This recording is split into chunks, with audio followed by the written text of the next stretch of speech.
대한민국 국민이 시민 평화혁명을 통해서 민주공화국을 되살려냈습니다. 꼭 일주일 전 피청구인 대통령 박근혜를 파면한다는 15글자의 짧고 강력한 문장은 대한민국의 힘의 원천이 국민에게 있음을 확인한 국민주권 선언이었습니다. 대통령 박근혜 파면으로 국격은 회복되었습니다. 국정농단으로 땅바닥에 떨어졌던 대한민국의 국격을 위대한 국민의 힘으로 다시 끌어올린 것입니다. 황교안 대행의 권력은 주권자로부터 위임받은 적이 없습니다. 우리 국민 누구도 총리 황교안에게 대통령 권한을 위임한 일이 없습니다. 최소한의 관리자 역할에 머물렀어야 할 과도 정부의 최대의 잘못은 사드 배치를 밀어붙인 것입니다. 그 결과 외교 안보적 재앙과 함께 국민 이익에 직접적인 피해가 돌아오고 있습니다. 지금 중국에 진출한 대기업과 중소기업, 자영업자들은 모두가 경제적 직격탄과 함께 정신적 공황 상태입니다. 동시에 서울과 제주의 관광지는 텅 비었습니다. 눈덩이처럼 커지고 있는 피해 속에 정부는 아무런 대책이 없습니다. 이런 정부가 저질러 놓고 피해는 고스란히 국민 몫입니다. 고작 정부의 대책은 모니터링을 강화하겠다는 것입니다. 대책이 없다는 말과 같습니다. 이대로 가면 한국의 경제 성장이 1%대로 떨어질 것이라는 우려도 있습니다. 아무런 대책 없이 개성공단을 덜컥 폐쇄하고 10만 실업자를 길거리로 내몬 무모한 결정과 판박입니다.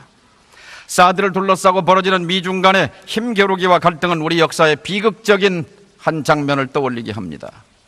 123년 전 1894년 피폐한 삶과 부패한 정부에 맞서 일어섰던 통학 농민군을 진압하기 위해서 무능한 정부는 청나라 군대를 불러들였습니다. 그러자 일본은 자기들도 들어올 권리가 있다면서 한반도에 일본 군대를 파병했고 청일전쟁이 불붙었습니다. 청일전쟁은 오늘 비극적인 분단의 뿌리입니다. 국민의 개혁 요구를 외면하고 외세 군대를 끌어들여 잔인하게 진압한 뒤 결국 식민지로 전락했고 식민지에서 해방되는 과정에 분단의 나락으로 떨어졌습니다. 한반도의 지정학적 위치는 외세를 어떻게 적절하게 제어하느냐가 운명을 결정해왔습니다. 어느 한쪽을 일방적으로 편드는 것은 어리석은 일입니다. 동학군에 대한 두려움으로 청나라를 불러들인 발상과 북한 핵에 대한 두려움으로 사드 배치를 요구한 발상은 궤도를 같이 합니다. 강대국에 둘러싸인 분단국의 지도자라면 이 같은 역사적인 안목을 갖고 국가를 관리해야 하건만 지난 9년 이명박 박근혜 정부에서는 주체적 자주적인 통치권은 존재하지 않았습니다. 내 문제를 내가 해결하겠다는 주체적 의지와 능력을 상실할 때 결과는 항상 비극적이었습니다. 국방부 장관에게 짧게 묻겠습니다.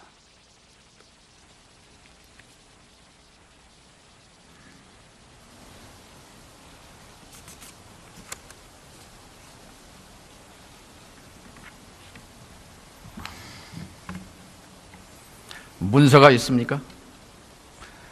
사드 배치는 주한미군 사령관의 요청에 의하여 우리 한국 정부가 한미 상호 방위 조약과 주한미군 지휘 협정에 근거해서 결정하는 것입니다. 그리고 한미 공동 실무단을 운용해서 배치 부지의 가용성을 평가하고 거기에 따른 후속 조치라는 그런 관련 문서들을 가지고 있습니다. 서면은 없고 구두 합의만 있는 겁니까? 다시 한번 말씀해 주십시오. 구두 합의로 배치하는 겁니까? 이것은 그 주한미군이 한반도에 전력을 전개할 때 이미 상호 방위 조약 4조에 의해서 그 권리를 우리 정부는 허여했고 미 합중국은 수락한 그 근거에 의해서 지금도 사드의 여러 많은 무기 체계들이 그렇게 진행되고 있습니다. 부동산 하나를 거래할 때도 문서가 몇 장인데 한반도의 운명을 좌우할 결정을 구두 합의로 문서 한 장 없다는 것은 국익에 대한 배반입니다. 직무유기입니다. 유럽에서 미국의 MD를 배치할 때 체코나 폴란드 다 미국과 합의하고 조약을 맺고 의회 비준 절차를 거쳤습니다. 우리도 주권 국가라면 당연히 국민의 대표인 국회의 동의를 받는 것이 맞다고 생각합니다. 성주 사드 레이더와 그리고 일본 아오모리현 레이더, 교토현의 레이더는 서로 연결됩니까? 연결되지 않습니다. 제가 한 가지만 더 답변을 드리면 유럽에 배치한 미국의 미사일 방어 자산은 그것이 조약으로 체결된 것이 있는데 그것은 이 나토의 동방에 있는 나라들은 자기 나라를 지키기 위해서가 아니고 유럽 전체를 지키기 위한 그러한 전략 자산인 것입니다. 그렇기 때문에 그 나라들이 조약 체결을 통해서 그렇게 한 것이고 우리나라의 경우는 한미 관계가 동맹 관계에 있기 때문에 지금 제가 답변 드린 그와 같은 법적 근거에 의해서 이루어졌다 하는 점을 말씀드립니다. 한일 군사정보 보호협정은 왜 맺었습니까?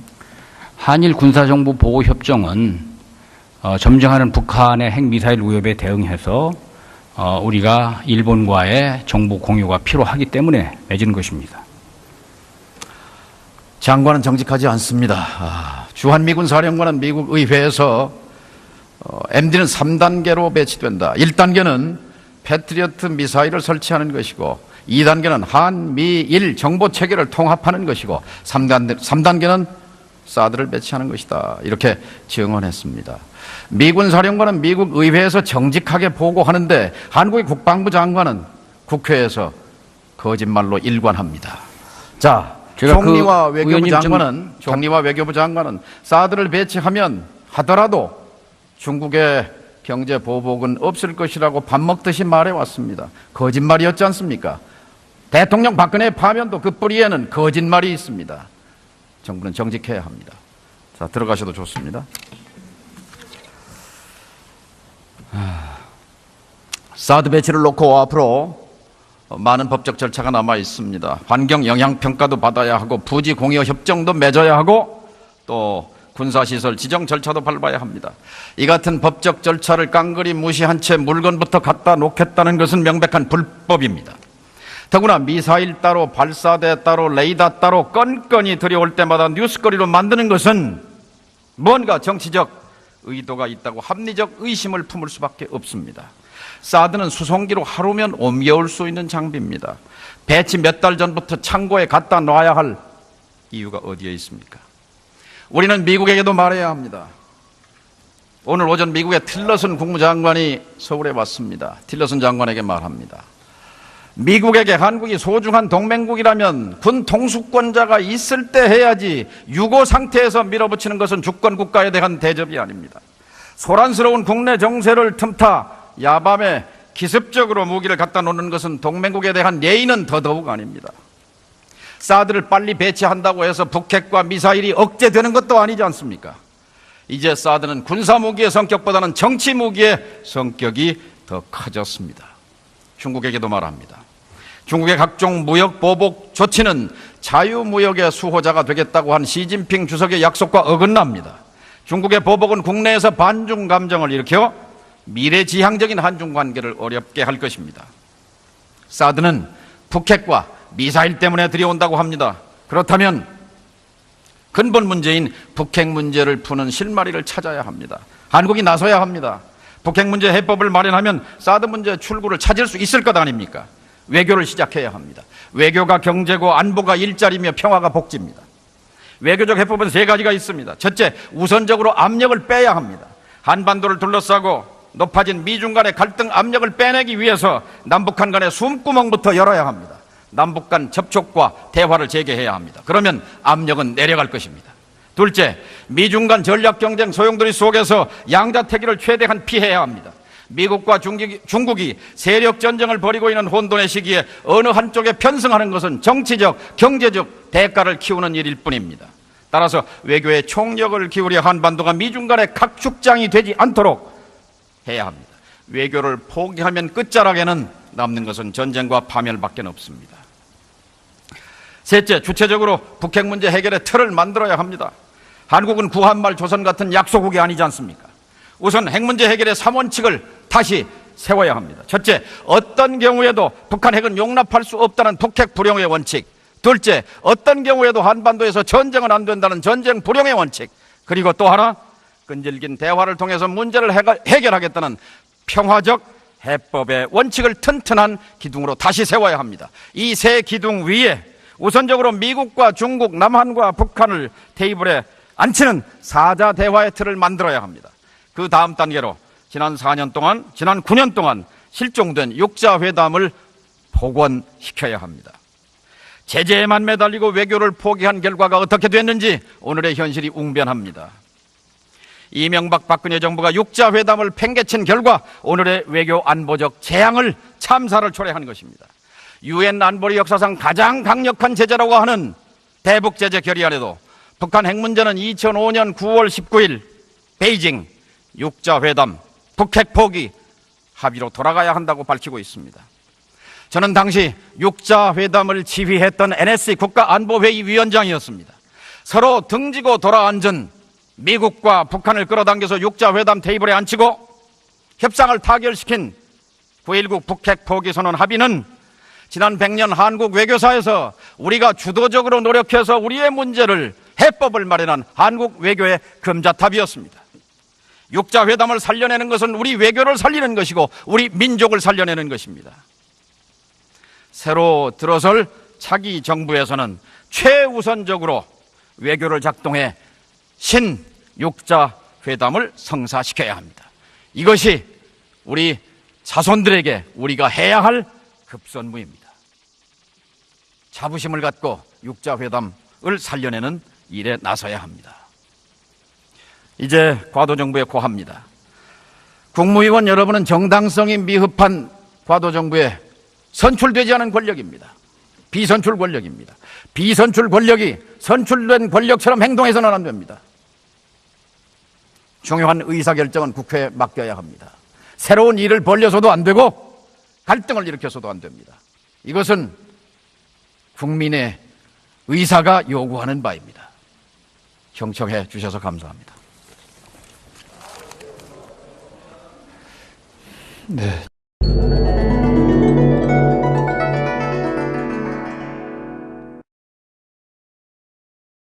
국민의 개혁 요구를 외면하고 외세 군대를 끌어들여 잔인하게 진압한 뒤 결국 식민지로 전락했고 식민지에서 해방되는 과정에 분단의 나락으로 떨어졌습니다. 한반도의 지정학적 위치는 외세를 어떻게 적절하게 제어하느냐가 운명을 결정해왔습니다. 어느 한쪽을 일방적으로 편드는 것은 어리석은 일입니다. 동학군에 대한 두려움으로 청나라를 불러들인 발상과 북한 핵에 대한 두려움으로 사드 배치를 요구한 발상은 궤도를 같이 합니다. 강대국에 둘러싸인 분단국의 지도자라면 이 같은 역사적인 안목을 갖고 국가를 관리해야 하건만 지난 9년 이명박 박근혜 정부에서는 주체적 자주적인 통치권은 존재하지 않았습니다. 내 문제를 내가 해결하겠다는 주체적 의지와 능력을 상실할 때 결과는 항상 비극적이었습니다. 국방부 장관에게 짧게 묻겠습니다.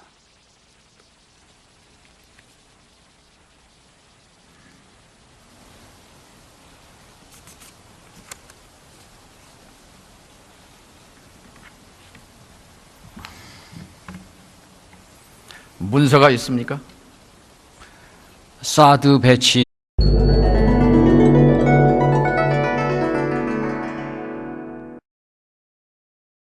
대한민국 국민이 시민 평화혁명을 통해서 민주공화국을 되살려냈습니다.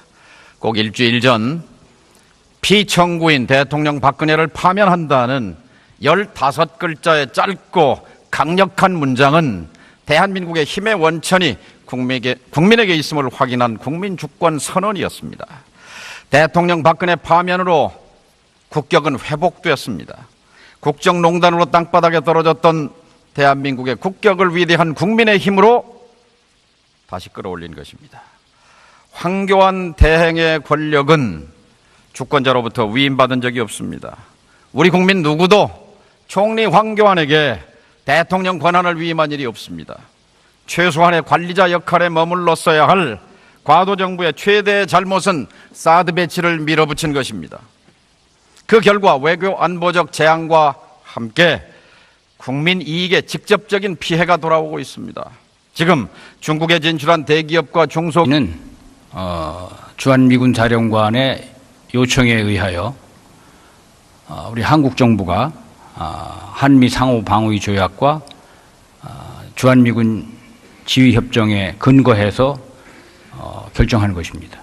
그리고 한미 공동실무단을 운용해서 배치 부지의 가용성을 평가하고 거기에 따른 후속 조치라는 그런 관련 문서들을 가지고 있습니다. 서면은 없고 구두 합의만 있는 겁니까? 다시 한번 말씀해 주십시오. 구두 합의로 배치하는 겁니까?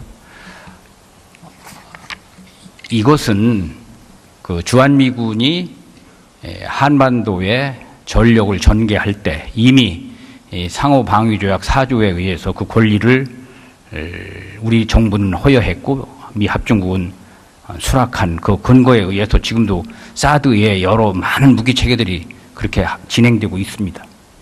부동산 하나를 거래할 때도 문서가 몇 장인데 한반도의 운명을 좌우할 결정을 구두 합의로 문서 한 장 없다는 것은 국익에 대한 배반입니다. 직무유기입니다.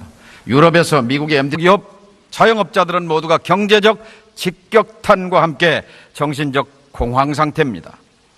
동시에 서울과 제주의 관광지는 텅 비었습니다. 눈덩이처럼 커지고 있는 피해 속에 정부는 아무런 대책이 없습니다. 이런 정부가 저질러 놓고 피해는 고스란히 국민 몫입니다. 고작 정부의 대책은 모니터링을 강화하겠다는 것입니다. 대책이 없다는 말과 같습니다. 이대로 가면 한국의 경제 성장이 1%대로 떨어질 것이라는 우려도 있습니다.